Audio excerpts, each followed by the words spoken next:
Welcome back to another 2024 presidential election analysis, and it's been a while since I made a video about this. It's probably been 2-3 weeks, give or take. I don't really know. I've been too busy.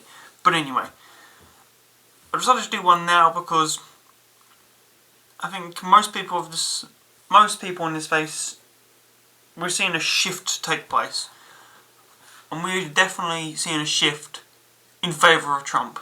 I mean, just look here. Trump is now up nationwide in the polling average. Like, that's crazy. Like, look, the recent polls: tie, +1, Biden +2, Biden +1, Trump +1, Biden +1, Trump +4, Biden +2. And in fact, when you look at the chart, look, when was the last time Biden was up by more than 2 points? August 24th. And let's look where he was in 2020. If this whatever wants to goddamn load. So he was up by he was up by 7.2 in the average, but he won by 4.5. And I think I've got it here from interactive polls on Twitter, or X if you want to call it. This will compare the 2020 final polls to where we are now. And the reason I think this is so important is because I've seen a lot of people talking about how this election is shifting in favour of Trump. It seems that the economy's potentially going to go downhill. For some reason, Biden's campaigning on the economy, which I don't know why. He's literally talking about, he's literally coined the term MAGAnomics, which is like, that is literally the biggest losing issue for Joe Biden, and yet he's coming out talking about it. I don't know why. So here you go, here you see it. So Morris, this is October 2020 polling versus August/September 2023. 10 points away from Biden. What's that? 7 points away from Biden. 10 points away from Biden. 13 points away from Biden. 10 points away from Biden. You can look at the average. They had Biden at 52, Trump at 43. Now they got Trump at 47 and Biden at 46. Now, the reason I find this interesting because this is how I always thought it would be. Because I always thought both candidates would not get the same amount of votes they did in 2020. That's like a hypothetical maximum for both of them. So it's literally just, it's just a case of subtracting from there and who loses the most votes. That is literally what the game's going to be about. However, we're definitely now, I think, if the current trajectory stays, I think Trump wins fairly easily. Right now, I'd say I'd probably lean 60-40 in favour of Trump. I've definitely moved more into his camp now. I think Biden's definitely extremely weak and vulnerable. I mean, you see the videos coming out in New York. All the citizens there protesting and going mad about all the illegal immigrants that are coming in. Like, wasn't that like the Democrats won that by 4 points in 2022? Like, what if, just hypothetically, in New York, they do a poll and it's like Trump's performing 5 points, 6 points, 7 points better than he was in 2020? It's like, sure, he would definitely not flip it. Like, there's probably a 1% chance, probably even less than that happening. But if the Democrats are forced to put resources in New York, like the state of New York, they're going to have to put extra resources there just to not have a 1 in a billion chance of Trump flips it. Like, that could harm them. And now a lot of the focus is now on the economy. I mean, literally, there is a massive disconnect right now between what people are feeling and what they're being told. Every poll from the people, they say the economy is bad, which objectively it just is.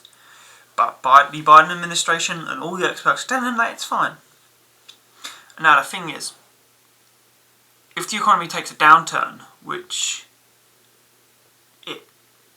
we could do, it looks like it's teetering on the edge of getting even worse. It's like student loans are now going to have to be repaid this month. It's like the price, inflation's ticked up again. And it's like, if the economy does not improve now, then it's, it's what happens when, after all the indictments they've done of Trump, like, what happens when they're trying to, what happens when Trump's on trial, and he comes out on his trial, and he says, he goes into a debate with Biden, this man should not be running, he's been indicted, he's an insurrectionist, and we should remove him from the ballot. But what happens when Trump goes out there, and he's telling him he's going to solve, he's talking about the economy, and how you can't afford rent, and how you can't afford groceries, and how the gas price has gone up by nearly $2. It's like, that message will resonate. And it's like, you've seen this, especially among black folks, especially black men. Black men look like they're shifting in favour of Trump. Now, hell, will the black vote probably go even like above 80-20 in favour of Trump? Probably not. But I think it was 92-8 in 2020. And Biden won by the slimmest of margins. Especially in places like Atlanta, Philadelphia, where he was able to carry Pennsylvania and Georgia, specifically because of the black vote in the inner cities. And it's like, what happens now if it's, what happens if Trump wins, instead of 8%, he wins 10%, 12%, 13%? That's entirely in the realm of possibility now. And if that's the case, that's an automatic flip in Pennsylvania and Georgia. And it's like, just look on this map. If Trump automatically flips Pennsylvania and Georgia, he's only got to win Wisconsin, or he's literally got to win one more state. And it's, Nevada's already trending Republican. Then that gives Trump the win. And Wisconsin looks like it will probably flip to Trump already. So Biden can win Arizona there, and it doesn't matter. So it's like, what is going to happen? And it's just, this is why I've seen, I don't know what it is, but the national scenario, it's, there are some people, I don't know how, they are not looking at the national picture. And it's the national picture tells you there is a clear, straightforward, reasonable path for Trump to get re-elected. Like, it is there, clear in front of you. Economic downturn occurs. In fact, the economy is already bad. It's like, even if it shifts slightly worse over the next year, that's in his favour. The border crisis is only ever getting worse. Joe Biden has only one issue, only has abortion to run on. That is literally his one issue he wins on. And it's to say that the indictments are hurting him and he'll be put in prison.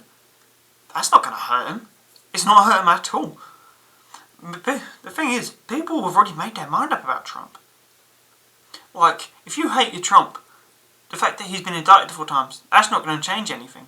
And if you voted for Trump over times, you probably think this is just the government trying to go after him because he win again. Like, the opinions of Trump aren't shifting because of this. And it's, if people aren't happy with Biden and they just don't turn up to vote, let's say they say, I really don't like Trump, but Biden, he's just gotten so horribly, I'm not going to vote for him this time. What happens in Wisconsin and Pennsylvania and Georgia and Nevada and Arizona? Well, what happens when the black vote? They say, fuck it, we're going to vote for Trump. Why not? Like, that shifts Georgia, Pennsylvania, as I said. Those are automatic flips of Trump. And it's like, the Democrats can't run Biden, but they also can't run Kamala Harris. Newsom, could he win? Maybe, but it's like, they'd have to do it now. And Newsom, he just looked like, all the people that moved out of California, you'd automatically, like Joe Rogan in Texas, you'd automatically flip him to Trump, which is crazy. And is Newsom a national figure? Not really. Do many people outside of California know him? No. So I mean, the Democrats do have a clear strategy, but unfortunately for them, all the Democrats realistically would have to do is, in Arizona, you sue in Arizona to get Trump in October. You sue to get Trump removed from the ballot. You take it all, you appeal, to keep it going. You take it all the way up to the Supreme Court. The election goes by. Trump's not on the ballot. Therefore, Biden, it's safe for Biden because Trump's not on the ballot. It goes to the Supreme Court in December. Nah, you can't do that. Well, the election's already over. I mean, Arizona, I think they could do it feasibly because the Democrat governor and Secretary of State. What happens if that happens in Pennsylvania as well? Like, literally, 2 states where the Democrats... Pennsylvania, the state, the Democrats could easily do this in Pennsylvania. It's like, let's say they don't get away with it in Arizona. So let's say they just do it in Pennsylvania. But then literally, that puts Biden, literally, apart from Nevada, Nevada's the only state that wouldn't get into 270 there. And it's like, that game will be played.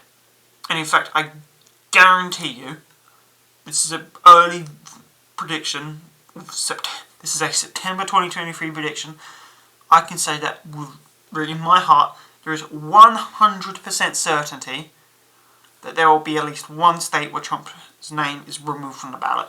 I think most likely, we're talking the West Coast. In fact, if the future version of me came out a time portal right now and said, oh yeah, by the way, Trump doesn't appear on the ballot in California, Oregon. Oh wait, why did I put Wyoming as Democrat? Lol, I only just saw that. But anyway, if future me came out and said, yeah, Washington, Oregon, California, Hawaii, DC, Delaware, New York, Illinois. If he came out and said, yeah, Trump doesn't appear on the ballot in those states, I would not be shocked. I would not. I'd actually say, yeah, yeah, you're onto something there. So it's like, Trump can win. And in fact, Biden is polling so badly, and it's weird because Biden is the weakest incumbent that the party are so convinced he will win. Like, Republicans got behind Trump, and he was the slimmest of margins away from winning. But Biden, man, it's essentially the Biden coalition that helped him beat Trump it was enormous. But it had so many people attached. It had the Democrats, it had traditional Democrats, minorities, independents, half working class voters, youth vote, and it was these were a bunch of desperate interest groups that it all came together. One, because of mail-in balloting, 2, because of the coerced media narrative. They all came together to get rid of Trump. And then you got the Trump coalition on the side, which is half working class, men, traditional Republicans, the MAGA votes who never came out. Now the thing is, which of those coalitions will stick together the most? Probably it'll be the MAGA coalition. It'll probably be the Trump coalition.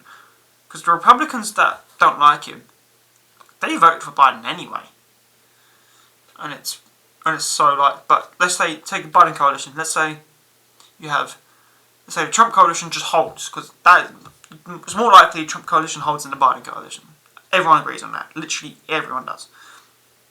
So let's say that you got the Biden coalition, but let's say you take 3% out of the black coalition, out of the black vote, and let's say they doesn't even go Trump, it just goes out.